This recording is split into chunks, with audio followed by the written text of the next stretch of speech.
Welcome to Lavender You, a community for LGBTQ plus women and femmes, where we talk about all things queer media and representation. I am Jamie Margolin, and today on the pod we have Vella Lovell. Vella Lovell is an actress best known for playing Heather in the CW comedy drama series Crazy Ex-Girlfriend, voice acting bisexual icon Mermista in She-Ra and the Princesses of Power, as well as playing Khadijah in The Big Sick. Vella is an ally to the LGBTQ plus community, and her character Mermista in She-Ra, as previously stated, is a bi icon. Vella is also an advocate for representation in the media and uses her platform to speak up on her experiences as a mixed-race Black woman in Hollywood and other issues that she cares about, such as the Black Lives Matter movement. Vella, welcome to the pod. Thank you so much for having me. I didn't realize Mermista was a bi icon, and I am so excited about that. She is. The internet, the TikTok / Twitter / all of the gay people on the internet are fans of Mermista. She's iconic. I love it. She is iconic. I'm so excited to hear it. But before we dive into a little bit more about the characters that you play and the work that you do, can you just tell us a little bit more about who you are, what you do, and how you got into entertainment? Yeah. Well, first of all, thanks for having me. Feel like we became friends because I was like such a fan of you and read that article about you in the Times and was just like, oh my gosh, she's amazing. And I was already a fan of you because I've binge watched She-Ra and Crazy Ex-Girlfriend all of the time in quarantine and previously. So I was like, she noticed me? She knows I exist. Yeah.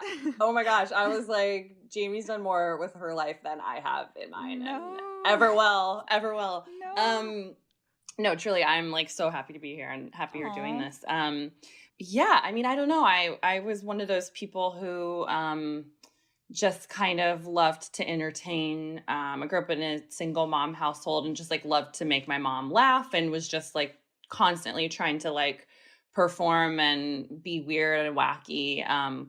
But my mom was like convinced that I was going to be a concert pianist. Like she just got it in her mind that was like how I was going to really, I don't know, provide for her in her old age. So I was like playing classical piano kind of my whole childhood. And that was kind of like the thing I was supposed to be good at and do. And I ended up going to an arts boarding school called Interlochen in northern Michigan, which is really intense, like a lot of intense, like Josh Groban went there and like, I think Jewel went there. I don't know, like a lot of intense like musicians go there. And it was kind of, I got a scholarship and I went and I kind of realized while I was like trying to practice like 6 hours a day in the middle of the woods by myself that it didn't make me happy. And so I kind of was like, I need to kind of secretly pursue what does make me happy, which was acting and performing. And I tried out for NYU like secretly and got into the theater program there and decided to kind of go for it. And so then moved to New York when I was 17 and found an incredible community of people that I am still really close with. And yeah, I guess just kind of explored what it means to be a working actor from there. I started working in TV and film like 6 years ago, I guess. And I kind of never expected to be able to pay my rent by telling stories. So I'm pretty much as shocked as anyone that I am. But I kind of very firmly believe that you have to kind of be wherever you get to, you need to be reaching out your hand and helping the next person get there. So I'm hopefully using whatever tiny platform I have to just kind of help pave the way. Yeah, definitely. I mean, you're an NYU alum. I'm currently at NYU Tisch, except for film. Hey. I've interacted with the theater kids at NYU. The reason why I started Lavender You is because growing up, I didn't see a lot of or any representation for girls like me in the mainstream media in my community. Mm-hmm. Growing up as a lesbian, when you only see yourself either in like, there's like the L word, Ellen DeGeneres, and like that's it. Up until recently, where there's been an explosion of great queer media. But I kind of I felt like lost and confused, and like it made it more difficult for me to come to terms with who I was, because I didn't really see girls like me, and so I thought like there was something wrong with me. And I truly believe, and the reason why I'm majoring in film and television is I truly believe that film and TV and just media is what shapes the culture. What we see on television, what we see in the movies, what we see on screen is how we perceive the world around us, and it shapes our view of everything drastically. It controls the narrative. And so obviously there's more than just a lack of queer representation in the media. There's also a lack of proper representation for other communities, especially communities of color, queer people of color, pretty much anyone who isn't like white and straight, and or like essentially a WASP, white Anglo-Saxon Protestant, especially Yeah. in American cinema. We don't really see that much representation, and if it does exist, it's kind of flawed or wrong or offensive in some way, though things are getting better. How was it like for you growing up as a young Black woman who wanted to get into the entertainment industry, and like, did you have a similar experience as me in terms of wishing for more representation and then trying to become the representation that you always wished you had?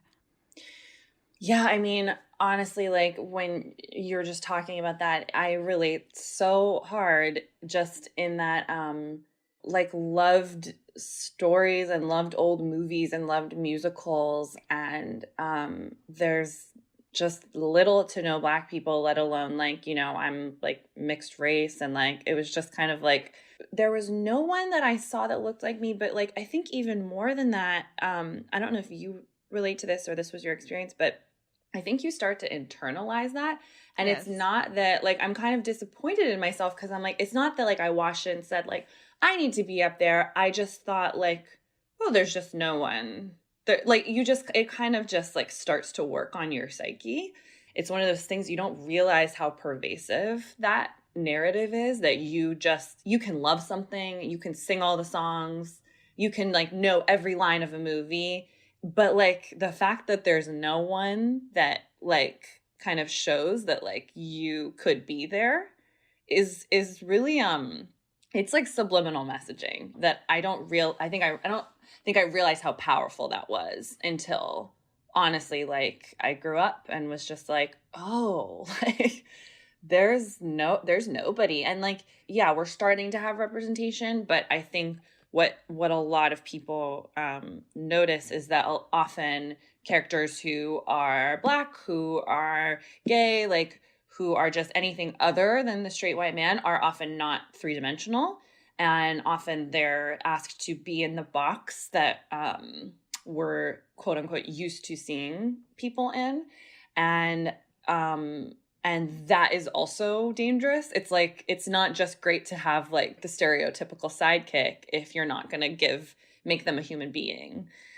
You can wait all day for the person that tells you that you have the right to exist, but it is actually so powerful if you give yourself that permission to be like, oh, I get to matter too, and I get to be up there too. I relate to that so much, because folks who see themselves represented all the time, who get kind of annoyed by the calls for representation, are like, what are you talking about? There's a Black woman in this movie, or there's a lesbian in this, like, don't you have enough? But there's so many different stories within Black women, mixed race Black women. There's so many different stories of lesbians. There are queer people of color. So it's not just like, oh, we have a white gay person and a straight Black person, we did it, guys. Like, there's intersections. And I feel like Yeah. people don't understand that. And my lesbian story is not the same as every other one. Like, I don't speak for all gay people, but people are like, oh, well, what do you mean? You have Carol, you're good. You have the L word. I'm like, okay, right. Cool.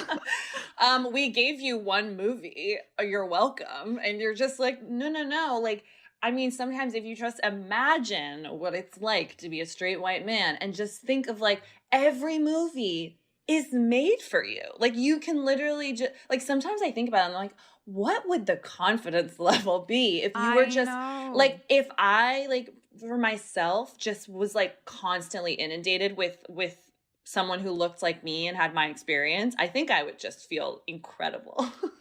And they do. That's why they're so confident. It's because I think people often when I say like when they're like, what do you advocate for? Like, there's my climate activism, which people see the value in, but then I'm like, also I advocate for like more representation in the media, and they're just like, what? That's not like okay. It seems so small and like a weird microcosm that doesn't Yeah. really make a difference. But for people who see themselves all the time, if you're used to seeing your story reflected back at you constantly, then it's kind of you don't even realize what it's like No. to have the world catered to you. And for me, everything is like catered to straight people.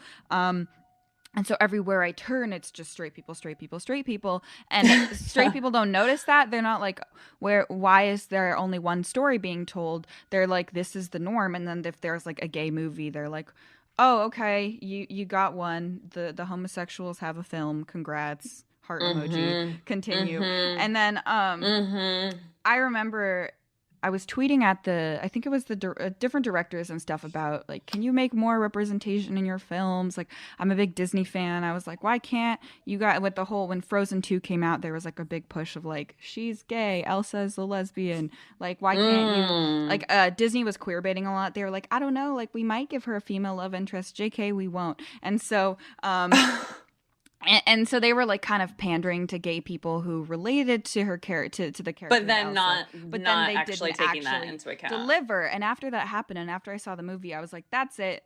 I'm gonna do this. If no one else is gonna tell the gay stories that I want to see, then I think I have to do it. So I just like applied to NYU and got into Tisch, and here I am. Wow, that's incredible. And honestly, I'm so, so glad that you are.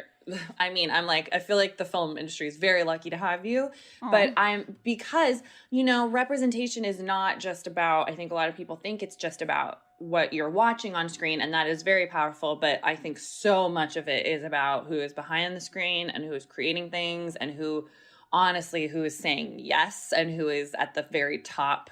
Literally, that like the faceless people that we don't know, those are almost always straight white men. Like the meetings that are happening that are okaying everything, we never know those names and we never know who they are, but they're almost always kind of the status quo. And so I think that is so important when you're talking about representation, inclusivity, equity, equality, is like not just what you see, but like really dissecting things and being like, who is making this? Whose story is it actually?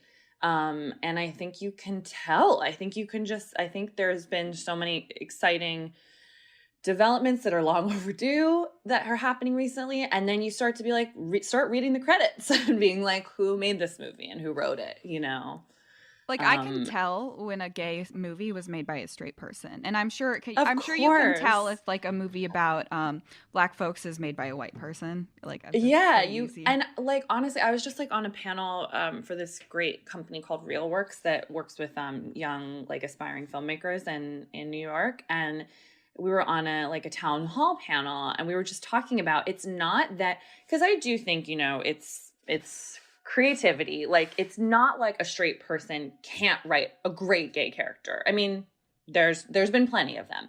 Yeah. But it's one of those things that it's just that spark of authenticity that I think you can tell when someone who has had that lived experience is creating it. And it's like little specific things that make you go when you're watching at home, like, oh, like they get it.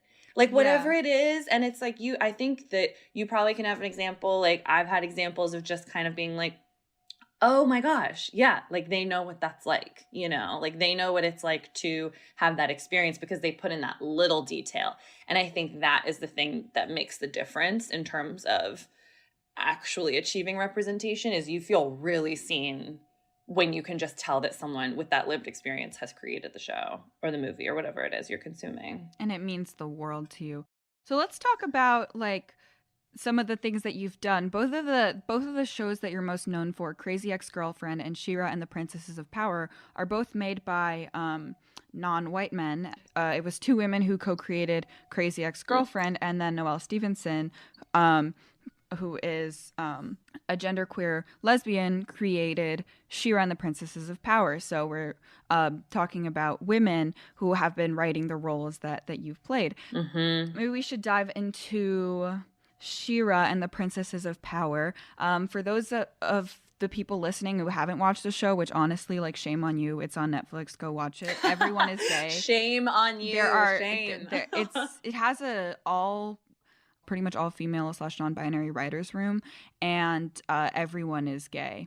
Literally everyone in that show is queer in some way. Noelle Stevenson, the creator, was like, yeah, like, it's a different planet. Like, there isn't homophobia here. So it's a really great show. For people who don't know about She-Ra and the Princesses of Power, can you tell people a little bit about what the show is and your character Mermista and who she is? Yeah, so She-Ra it's a remake, a reboot, a reimagining of the 80s cartoon She-Ra, which was, oh gosh, I'm gonna get it wrong because I didn't watch it before, but She-Ra originally was He-Man's twin sister, who is essentially fighting the evil horde and trying to take back Etheria. But in Noelle Stevenson's reimagining of She-Ra, there is no He-Man. She-Ra is just herself and is Adora, and it's like She-Ra is Adora's kind of alter ego warrior kind of avatar, I guess, in a way, that she turns into. And it's essentially just like Adora and her best friends, Glimmer and Bo, who are kind of working together to fight this evil force of the horde.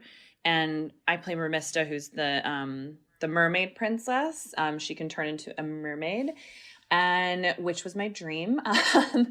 And basically a huge part of the first season is the princesses of all of these different parts of Etheria coming together to try and kind of be stronger together so that they can fight the horde. Basically, it's like the one animated show where everyone is queer in some way and there's no labels. And Etheria is a planet where people can be who they are. And even the bad guys, like, aren't homophobic. Like, they're just trying to take over the world, but they're not racist and they're not Right. homophobic.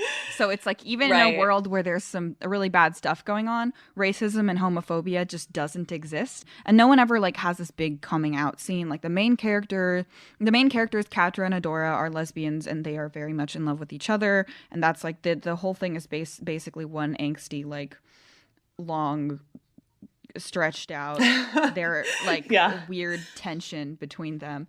Yeah, what you were saying, Jamie, like, Noelle just created like a completely empowering world that doesn't have homophobia, that doesn't have racism, that doesn't have, like, all of the princesses are, none of them are really like the prototype of princess of what you think of when you think of like a Disney princess. They're all they're either queer or they're brown or they're tall or they're bigger.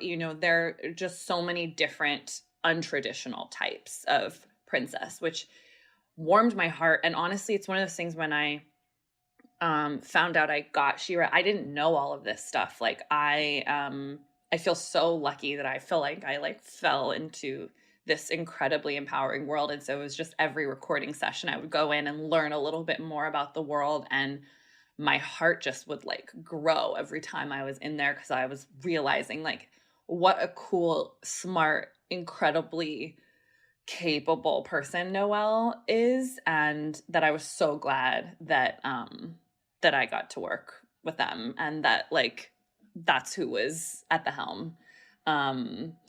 And yeah, I don't know. When I saw Mermista, I didn't realize she was going to have brown skin. I didn't realize she was going to be taller than everyone, which I always am. I didn't realize she was going to be curvy. And I honestly cried when I saw the picture of her, because I had been recording it, I think, about a year at that point, because for animation, it's super far in advance. So I didn't know what she was going to look like. Like, the first drawing I saw when I auditioned was like, she looked completely different. And so when I saw that, like, she kind of looked like me, I mean, I just like, it was really emotional, because I was just like, this is so cool that like this gets to be a mermaid princess. Like, usually mermaid princesses do not look like this, and I really love her. I love Mermista a lot. Like, she's so iconic. She's hilarious. And yeah, I can't believe she's an icon. I had no idea. She's iconic. So basically, Yeah, I mean, it was truly incredible because often in animation, it's very unhealthy. Not unhealthy. There's nothing wrong with being like skinny, but it's only like one body type. It's Yeah. only very very thin folks to the point where it's kind of unrealistic. It's like where are their ribs? And usually only white people. Usually one kind of type of personality or type of very docile or like overly charismatic. And like Mermista is this she's tall, she's powerful, she's curvy, she's a black woman, she's kind of Hmm. sarcastic and like she's got this amazing sense of humor and this amazing personality, and she's also a badass mermaid princess who can control the water and the oceans, but she's like kind of annoyed by it, like, and so she gets really, she's kind of the voice of reason a lot in the show. I'd love to play a little bit of a clip of Mermista being iconic um, for people. I think we're going to play the scene where Mermista is leading everyone. She's kind of obsessed with mystery books, and she's leading everyone to be suspicious and question each other when they're trying to find like who's the snitch in the group or something. Very funny, very iconic. This isn't a specifically queer scene, but she is a bi icon at all times. So you know what? It doesn't have to be. Yes. I called you all here to discuss what happened today. The mission to retake Drill was a complete disaster. We barely made it out. I want to know why. The Horde knew we were coming. They were ready for us. How do they keep doing this? We thought they were tracking Adora, but she wasn't even there today. Isn't it obvious? There's a Horde spy somewhere in Bright Moon.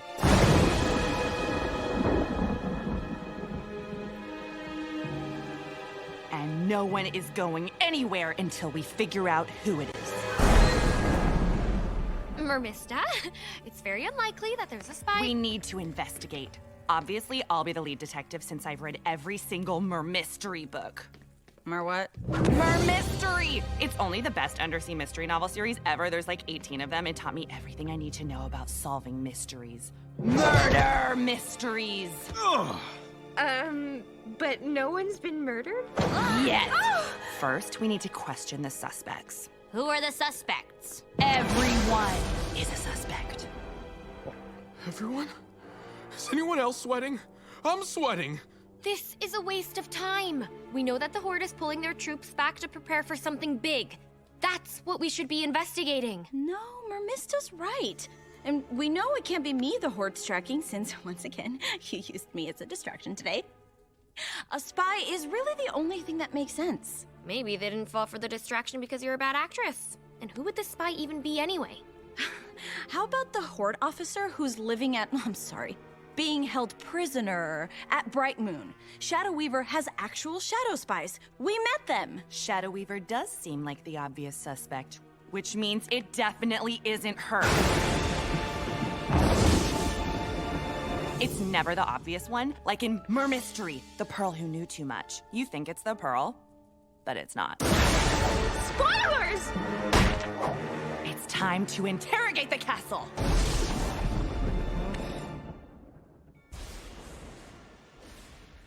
With TV, what I love is it's an ongoing discovery about the character. And so like I didn't know that Mermista loved mystery novels and that was the one thing she got excited about. So it was like such a fun thing to learn about my character and to get to, you know, because I chose that, like I was so dry and so over it. It was so fun to just be like, but the one thing she's passionate about is mysteries. And I loved that. Was one of my favorite days. And she's the ruler of her own kingdom of Selenius. She's got, you know, her love interest. She's got like this war that they're fighting, but like she's so monotone about everything, about her boyfriend, Yeah. about ruling an entire kingdom, about having sea powers, about being in a war. She's like, she's so over everything.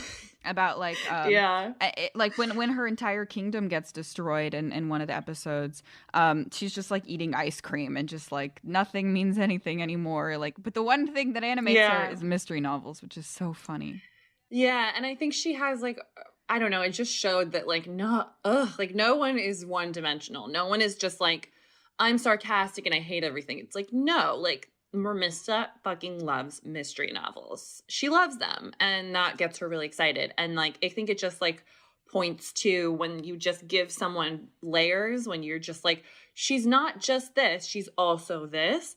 It just makes the characters more human, or in this case, more mermaid. Yes, exactly. And on Etheria, no one's marginalized because racism and homophobia doesn't exist on that planet. But in our planet, it unfortunately very much does. And oftentimes when stories of queer people, Black people, anyone who is a marginalized community are told, it's always like this struggle story. It's always about pain. It's always their whole personality, like, or their whole thing. Like it's totally fine to tell those stories, but Hollywood just loves churning out like tragedy porn. And essentially, and so it's nice to have these queer POC characters whose stories don't revolve around them being oppressed, but it's like they have personalities and like storylines outside of just their identity. And like I said, there's nothing wrong with that being a storyline, but if that's the only thing Hollywood's telling is like, it's so hard to be queer, it's so hard to be Black, like you're so oppressed, if that's it, then that gets really exhausting to only see stories where you see people like you struggling and in pain, and sometimes you just want to see like someone who looks like you being a funny mermaid princess who loves mystery novels. Yeah, and like honestly, no one on this planet is just one thing. No one. Like we are all like weird, complex, complete humans that have the defy boxes, like all of us, even if you don't think you do, you freaking do. And so it's just like, I think the more complex we let people of color be, we let queer people be, like the more we're just actually realizing that everyone is a human that you know deserves dignity and representation. Definitely. I also want to emphasize it's not just like tokenizing, like right, like I feel like every character or voice actor was just not the norm, you know, and that almost never happens. And it was like, we literally, I think, because animation's so crazy, you only like I often just recorded by myself. Sometimes in a rare instance, you would maybe line up with some other people and get to record. There was maybe 4 or 5 of us, but there was one day where we got to like take a picture together and we all got to watch the first few episodes. And it was so cool to meet everybody and just be like, this is the cast. Like, these are the people who are getting to bring these characters to life. And so it wasn't just like a bunch of also white people like playing the parts, you know. It was like there was representation in the actual animated characters and also in the voice actors, which is so cool. Yeah, it was really it was really cool. The characters of color are played by people of color, and there are so many characters of so many different identities, but it's not like preachy or it's not tokenizing. It's just everyone is like, it's not a world of just white straight people. There's also, just as a side note, I've noticed that there's no straight people kissing, but the lesbians kiss in the show. Very, very fun. We love that. Yeah. Like the straight people don't kiss on the lips, just the gay people. It's great. Reverse. So Take that. No, I'm kidding. Yes. But I think yeah, like what you're saying, like Noelle is so freaking smart and had a game plan from the beginning. Like nothing was like an accidental throwaway, like, oh, I don't know, I haven't thought that much about this character. Yeah. So what was your personal experience playing Mermista and playing a character who is so unlike any other animated character really seen before? Honestly, it was incredible. Like I felt so proud to be in a specifically animated series, just because I think that children's programming is so important. Like I'm someone who grew up on Sesame Street, like in the 80s and 90s, and that I don't know. I think children's programming is. Can I curse on here? I was just gonna say, like, go ahead. It's fucking amazing because you're literally getting in on the ground floor with the future of our world, saying, and I think like it's so important to emphasize, like, this is not like all this stuff we're talking about. It's so subtle. It's not that it's just like, you know, every episode is like, who is Mermista fucked, you know? Yeah. It's literally just like, no, like you don't even realize how subliminal straightness is or whiteness is until you like look at it from that lens. And you're, you know, it's just like Sleeping Beauty. She's just in love with the prince. And she's just like, you know, like there are so many stories like that you don't realize that the hetero, you know, narrative is so just it's just seeped into everything. So every episode of She-Ra has like an incredible storyline and like an incredible adventure and really funny lines. But it's just the subtlety is just like, it's okay that Bo has two dads, and it's okay that Mermista likes women and men. It's just like, it's normal. And the fact that we're normalizing it to kids, I think that is like really just one of my passions. And I'm like so happy that I got to be a part of something that was tailored for kids, that adults can also clearly, like, we can fully enjoy it and like have like, you know, a great time watching it, but also like you can show it to your kids and It's fun just for the whole normalize family. it. Yeah. Fun for the whole family. And that is what I just am really into that. Of just like making sure that kids know from a young age that like this shit is normal and it should not be, you don't have to sit your kids down and watch a gay movie. You could just like put on She-Ra and just be like, it's a story where this is normal.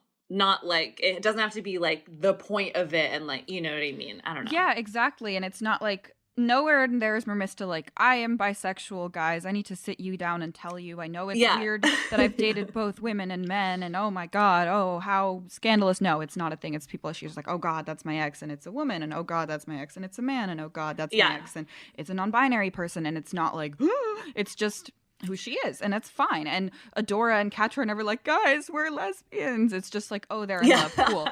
Bo is never like, I have to warn you, I've got two dads. Oh my God, two dads. Like, no, that's never a thing. It's just like, these are my dads. They're kind of history nerds. Oh my God, your dads make so many dad jokes. Yeah. That's hilarious. And also, oftentimes when it comes to queer representation, it's often always so white, and you never see like queer people of color. But Mermista is a bisexual black mermaid princess, and Bo is a bi black boy with two gay black dads, and Glimmer is a bisexual Asian woman. And none of these things are like, again, they're not tokenized, because it's not like there's just one. Like everyone is, and everyone is something that people don't often see represented enough in the media. But it's also not preachy. It's not like over the head, like, hello kids, would you like some diversity?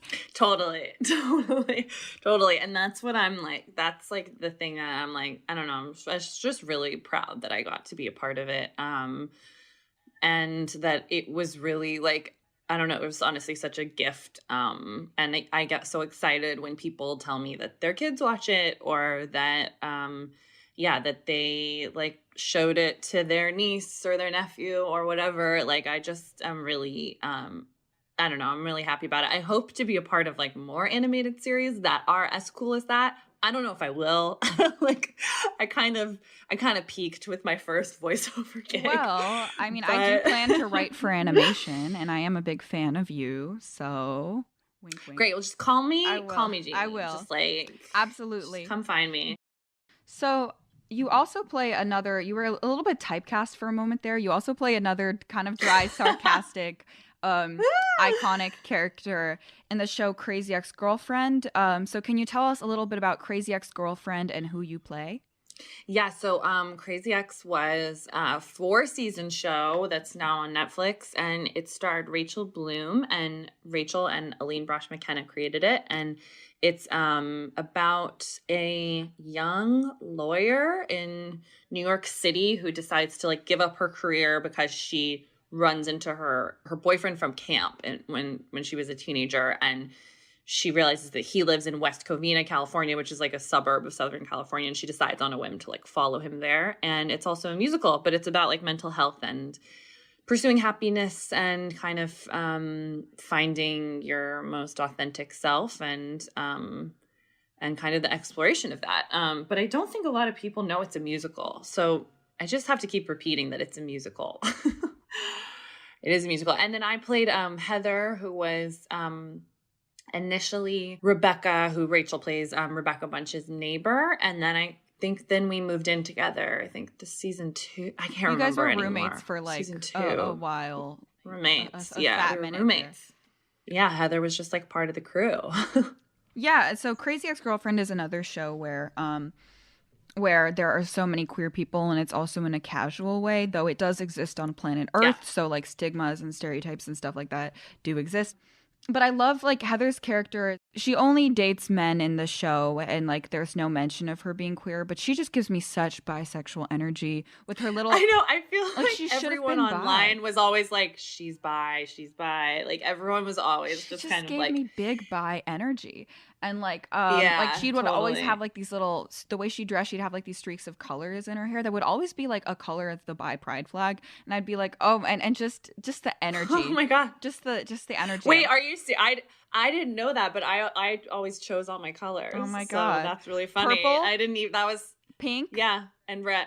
Pink and red. Red. Is red well, part red of it? is not, but that's close enough. If you had blue, then you'd Okay, be... close enough. Yeah, close enough. I think Heather's definitely bi. So let the record show. You've heard it Here here today. folks. You heard it here today.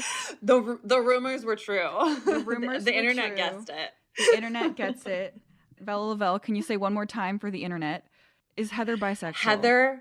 Heather is definitely bi. Heather is End a of bisexual story. icon. End of story, period. Yes, we love it. It's canon now, Yeah. folks. It's canon, yeah.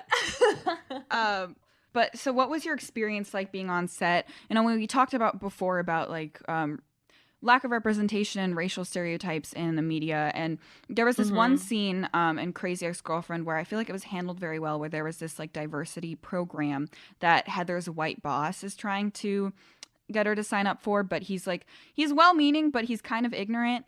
And he walks up to her and he's just like, he doesn't just say like, hey, there's this training program I think you should try for this company. Instead, he just like stumbles around it and he's like, people like you, where are you from? What are you? And then he gets her a sari, even though your character, like you, is half black and half white, but he thinks she's Indian, and he gets her a sari, and she's just like, oh God, even if I was Indian, like, what are you doing? And it was just, can you tell us a little bit more about like how that was explored in that scene and filming the character? Yeah.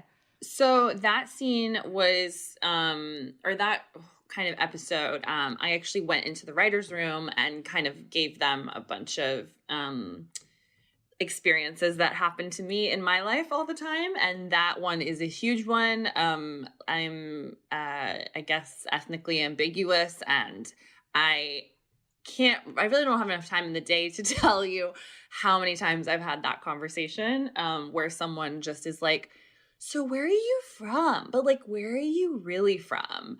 And then I'll be like, oh, my dad's black and my mom's white, and they're like, no, you're not. No, you're like, they know me more than I know them. And I'm just like, okay, well, I guess you seem to know. You seem to know, so why don't you tell me what I am? But anyway, so it was cool that I got to go into the writer's room and kind of lend my experience, because again, kind of what we're saying, like, I had a lot of mixed race people reach out to me after that episode, and we're just like, that happens to me. Like, that is totally like what it's like. And that really meant a lot to me, that I kind of got to lend my experience and provide that kind of, that little recognition of like, that happens a lot. And yeah, so that was like it was very cool to see that on screen. It felt really insane because it totally is just my life. And that's just what happens a lot. So it was very like a art imitating life. But that's also hopefully why it resonated with people. And yeah, I think pretty much like Aline and Rachel were both very like, representation was very important to them, and they very much like put the effort into that. And I think that is a big kind of thing for people who are allies, no matter what you're an ally to or for, that like, yeah, you might have to put a little bit of effort into it, but honestly, once you start doing it, it's really not that hard. Well, what's next for you? Like, what's next for Vella? Where can people find you next? Where can people who are fans see what you're doing? Right now, I got to be on a show called Mr. Mayor that has been so much fun to shoot, and it's on NBC, and we found out we got a second season, which is great. And so we'll be shooting that sometime in the fall. And I think the first 9 episodes are on Peacock, which I know not everyone has, but if you're thinking about getting it, it's on there.